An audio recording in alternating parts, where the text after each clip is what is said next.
Good morning, সবাই কেমন আছো? তোমাদের সকলকে আমার আরও একটি নতুন নিউ ব্লগে তোমাদের সকলকে স্বাগত জানাই। তো চলো, আজকের দিনটা তো দেখতেই পাচ্ছ, দিনটা ছিল অক্ষয় তৃতীয়া। আর সকালবেলা উঠেই দেখি আকাশের অবস্থা হচ্ছে খুবই খারাপ। তো আমি তো ঝটপট ওপরে ছাদে যাচ্ছি তোমাদেরকে ওয়েদারটা দেখাবো বলে। ভীষণই সুন্দর একটা ওয়েদার ছিল সকাল সকাল, মানে এত গরমের পরে এরকম সুন্দর একটা ওয়েদার হলে কার না ভালো লাগে বলো। তো সকালবেলা উঠেই দেখছি এইরকম সুন্দর একটা ওয়েদার, তো মনটা তো খুবই ফুরফুরে হয়ে গেল। তারপরেই করে নিলাম স্নান, আর তারপরেই এখন করব হচ্ছে একটু হালকা ফুলকা স্কিন কেয়ার।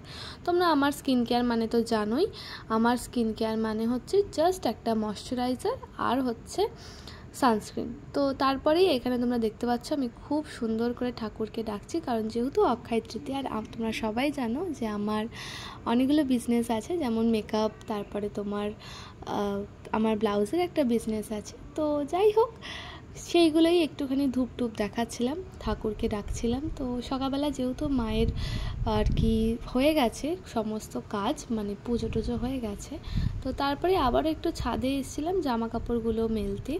তো এসে দেখি সেম কন্ডিশন, মানে বুঝতেই পারছো বাইরের অবস্থা। একটু আকাশটা পরিষ্কার হয়েছে। তোমাদের এখানে একটা কিউট জিনিস দেখাই, তোমরা আশা করছো দেখতে পাচ্ছ।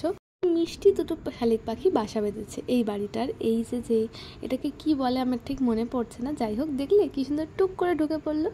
তো সেইটাই আমি জানি না, হঠাৎ করে ক্যাপচার হয়ে গেছে আমার ক্যামেরার। তো এই তো এখন যাব হচ্ছে নিচে লাঞ্চ করতে।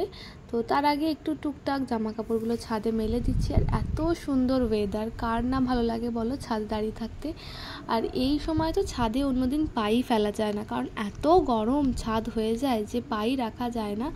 তো তাই জন্য একটু টুকটাক ছাদের আমেজ নিচ্ছিলাম। তো তারপরেই মা ডাক দিল যে খেতে যেতে হবে, তাই একদম গুটি গুটি পায়ে নিচে চলে গেলাম খেতে। আজকে কিন্তু লাঞ্চটা খুবই স্পেশাল, কারণ আমার ফেভারিট মা খিচুড়ি করেছে। কারণ যেহেতু বর্ষা পড়ে গেছে, মানে যাই হোক বর্ষা পড়েনি, মানে সেদিনকার বৃষ্টি হয়েছিল, তো আমি মাকে বললাম সুন্দর তোমার স্পেশাল খিচুড়িটা করো। এই তো খেয়েও নিলাম। আর উপরে এসে এই কিউটিটাকে দেখো, এ জবে থেকে এসছে এত আদর পাচ্ছে। তোমরা কি দেখে বলতে পারবে যে ও, আশা করি তোমরা বুঝতে পারছো যে ও একটা ছোট্ট কিউট একটা পুতুল বেড়াল। তো ও এসে থেকে এত আদর পাচ্ছে যে কি বলবো। মা তো ওকে কত নামে যে ডাকছে, মা ওকে কখনো টিপ পড়াচ্ছে, কখনো এই করছে ওই করছে। যাই হোক, তো তারপরে সকালবেলা তোমাদের দেখাতে ভুলে গেছিলাম। তো এই সুন্দর ফুলটা আমাকে তৃষিত সকালে দিয়ে গেছে। তো এখন দেখছি খুবই সুন্দর তাজা হয়ে রয়েছে, তো সেটাই তোমাদেরকে দেখাচ্ছিলাম। আর এখানে আমি একটু ডাব কাটছিলাম, কারণ ডাবটা খেতে হবে, কারণ প্রচণ্ড এই গরমের মধ্যে, যদিও সেদিনকার বৃষ্টি হয়েছিল, বাট খুবই ডিহাইড্রেটেড হয়ে রয়েছিলাম আমি। তো সেই জন্য ডাবটা খেয়ে নিয়েছিলাম। আর তারপরেই তোমাদের সবার, মানে আমি জানি না তোমাদের কার কার তোমরা পছন্দ করো, বাট এই জিনিসটা তোমরা কে কে খেতে পছন্দ করো আমাকে একটু কমেন্টে জানিও। এইটা তো আমার ভীষণই পছন্দের, যে ডাবের যে ভেতরের মানে শ্বাসটা থাকে সেইটা। তারপরে বিকেলবেলা একটু ছাদে গিয়ে এই গাছ কোটোটার ভিডিওটা করেছিলাম, তোমরা জানি না কতজন দেখেছো। বাট তারপরেই এই যে এই মহারাজ এসেছিলো, এই মহারাজ আমাকে বলছে মাম্মাম এটা ককটেল। আমি বলছি না এটা ককটেল না, এই নিয়ে আমাদের দুজনের মধ্যে ঝগড়া চলছিল। তারপরে আমি কিছু একটা ওনাকে বলেছিলাম, ওনার তাই একটু দুঃখ হয়েছিল, তাই উনি দুজনের কোলে উঠে আমার নামে অভিযোগ করছে। তারপরে তো আর আমি কোনো ক্লিপই নিতে পারিনি, কারণ এ নিয়ে আসলে তো হয়ে যায়, একদম এনাকে নিয়েই আমি ব্যস্ত থাকি। তারপরে এই সুন্দর ওয়েদারে তোমাদের কয়েকটা সুন্দর ক্লিপ নিচ্ছিলাম।